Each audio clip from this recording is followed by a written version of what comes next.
3 বছরের ভালোবাসা, আমার সাথে বিয়ে হওয়ার কথা ছিল।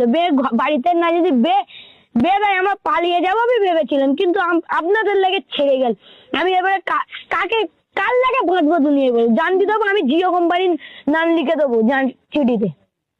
কিন্তু এই মুহূর্তে কোনো ডেট আমরা আপনাকে কমিট করতে পারছি না। আমরা পেশেন্স না, তুমি আমাকে কোম্পানির মালিকের নম্বরটা দাও, আমি জানি না। এরকম কোনো ইনফরমেশন আমাদের কাছে না, কোম্পানির মালিকের নম্বরটা দাও, আমি জানিনি। তাই আমি জানতে দেবো, আমি জানতে দেবো জিও কোম্পানি। তোমার নামটা কি বলতে পারবেন? আমার নাম নির্নিমেষ। কি? নির্নিমেষ। নির্নিমেষ নামটা নির্নিমেষ জান দিয়ে দেবো, দুজনেই জান দিয়ে দেবো। যা হবে হবে, তোমার নাম লিখে দেবো। বলো, তোমাকে বলেছি জিও কোম্পানির নাম্বারটা দিতে, তুমি আমাকে নাম্বারটা দিওনি, ঠিক কথা, কিন্তু এই কাজটা ঠিক। পরে আপনার কাছে একটা সার্ভে যাবে যেখানে 5 থেকে শুরু করে। হ্যাঁ, এসএমএস চলে আসছে, আমি সিম ফেলে দেবো। এসএমএস টা পাঠালে ফের ফেরত দিল, এসএমএস ফেরত দিলে তুমি আমাকে পাঠালে কেন? আমি সিম ফেলে দেবো তো। আমার